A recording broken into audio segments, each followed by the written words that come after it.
പശ്ചിമഘട്ടത്തിലെ മഴക്കാടുകളിൽ മാത്രം കാണപ്പെടുന്ന വംശനാശ ഭീഷണി നേരിടുന്ന സിംഹവാലൻ കുരങ്ങുകൾ വനങ്ങൾ വിട്ട് ജനവാസ മേഖലകളിലേക്ക് നീങ്ങുന്നതായി പുതിയ പഠനം.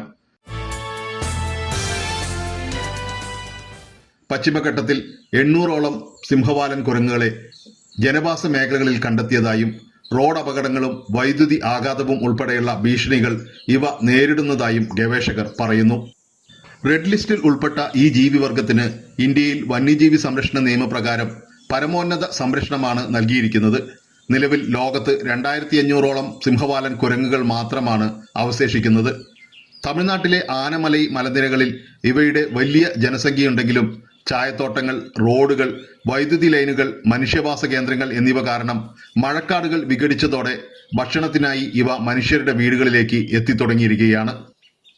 നാട്ടിൻപുറങ്ങളിലെ മനുഷ്യ നിർമ്മിത ഭക്ഷണങ്ങൾ ഇവയുടെ അമിതവണ്ണത്തിനും ത്വക്ക് രോഗങ്ങൾക്കും പരാതബാധകൾക്കും കാരണമാകുമെന്നും അത് ഈ ജീവിവർഗത്തിന്റെ നാശത്തിന് വഴിവെക്കുമെന്നുമാണ് പരിസ്ഥിതി ശാസ്ത്രജ്ഞർ മുന്നറിയിപ്പ് നൽകിയിരിക്കുന്നത്.